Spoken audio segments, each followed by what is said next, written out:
টানা কারফিউয়ের মধ্যে মাঠের সবজি নিয়ে বিপাকে মানিকগঞ্জের কৃষক। বাইরের জেলা থেকে আসছে না ক্রেতা, এতে মাঠের সবজি মাঠেই নষ্ট হচ্ছে, দামও নেমে এসেছে অর্ধেকে। কৃষকরা বলছেন এবার সবজিতে লাভ না হলেও চালান তুলতে পারলেই খুশি তারা।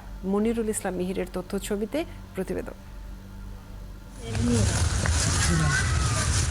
মানিকগঞ্জে উৎপাদিত সবজির চাহিদা রয়েছে ঢাকা সহ আশপাশের জেলায়, ফলে সারা বছরই জেলায় শিম, বেগুন, লাউ, করলা, শসা সহ নানা ধরনের সবজির আবাদ হয় পুরোদমে।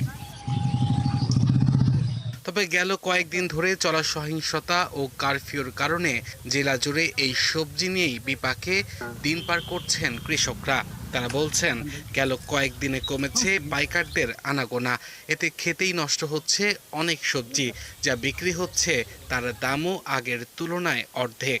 এখন কিছুদিন ধরে যে দেখা যাইতেছে যে দূরের যে পাইকারগুলো আছে ওনারা আসতে পারতেছে না, মানে বড় বাজারে ঢুকতে পারতেছে না। সপ্তাহখানেক আগে মোটামুটি বেশি 40 টাকা 45 টাকা করে বেশি, কিন্তু এখন তো ওই দাম পাইতেছে না, এখন 20 টাকা 22 টাকা। কৃষকরা বলছেন সময় মতো জমি থেকে সবজি তুলতে না পারলে লোকসানে পড়বেন, তাই এবার সবজিতে লাভ না হলেও চালান তুলতে পারলেই খুশি তারা।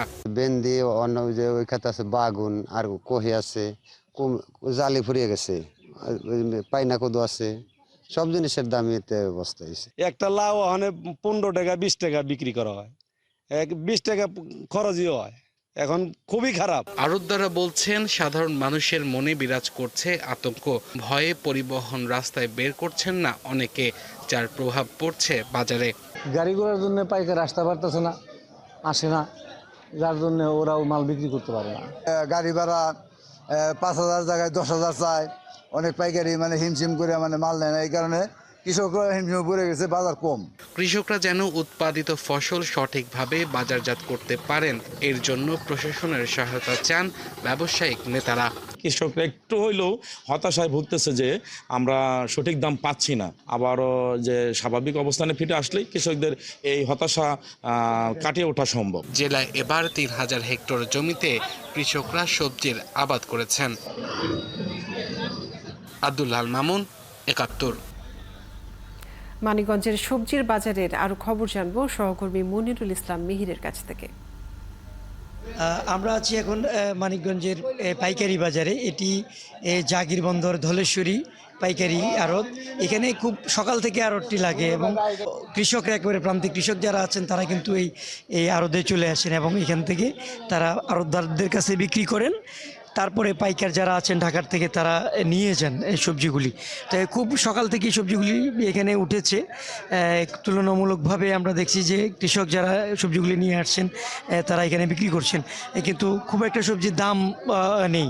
এখানে কৃষকদের সাথে আমরা যখন কথা বলছিলাম তারা বলছেন যে তারা উৎপাদিত যে সবজি সেগুলি এখন পাইকার না আসার কারণে কম বিক্রি করছেন।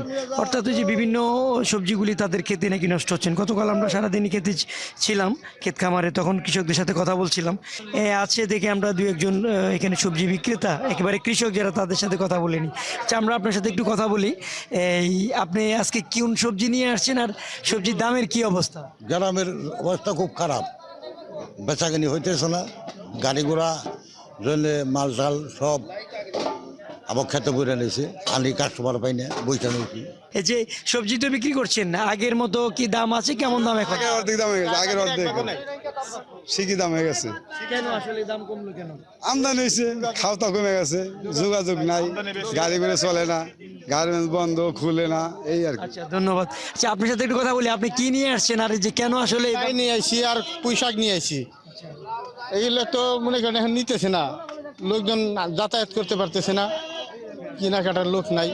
তারা বলছেন যে এখন কারফিউ চলার কারণে গাড়ি ঘোড়া খুব একটা চলছে না, পরিবহন না আসার কারণে, এবং মানিকগঞ্জের বাইরে থেকে যেসব পাইকাররা আসেন এখানে সবজি কিনতে তারাও আসতে পারছেন না, যার কারণেই তাদের এই সবজিগুলি একেবারেই দাম যাচ্ছে না এবং খেতেই তাদের অনেক সবজিগুলি নষ্ট হয়ে যাচ্ছেন।